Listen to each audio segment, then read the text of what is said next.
राजस्थान के एक छोटे से गांव में आरव नाम का लड़का रहता था। घर की आर्थिक हालत बहुत खराब थी। पिता एक किसान, जिनकी आधी जमीन कर्ज में गिरवी थी, और माँ घर का खर्चा चलाने के लिए दूसरों के कपड़े सिलती थी। लेकिन आरव का सपना बड़ा था। वो एक पायलट बनना चाहता था। गांव में लोग हंसते, अरे बेटा, पहले अपने घर में पंखा तो लगवा ले, आसमान की बातें बाद में करना। आरव हंसकर सुनता, लेकिन उसके दिल में एक आग जल रही थी। स्कूल में जब टीचर आसमान में उड़ते जहाज दिखाते, तो उसकी आंखों में चमक आ जाती। पहला मोड़ 10वीं के बाद पढ़ाई छोड़ देने का दबाव था, क्योंकि घर में पैसों की कमी थी। लेकिन उसने ठान लिया, चाहे कुछ भी हो, मैं अपने सपने को छोड़ूंगा नहीं। वो दिन में पढ़ाई करता और रात को खेतों में मजदूरी करता।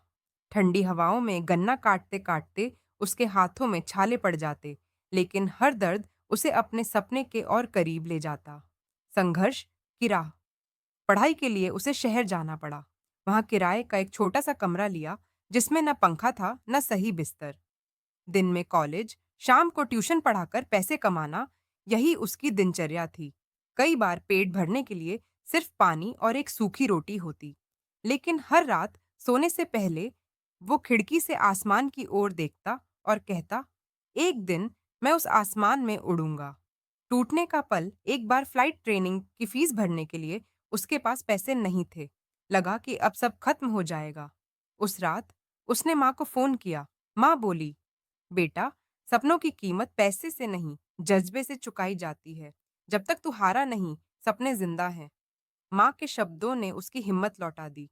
उसने पार्ट टाइम जॉब्स और पढ़ाई को साथ संभालते हुए हर रुपया जोड़ लिया। सफलता की उड़ान। कई सालों की मेहनत, नींद रहित रातें और हर नाकामी को सीढ़ी बनाकर आरव ने आखिरकार फ्लाइट ट्रेनिंग पूरी कर ली।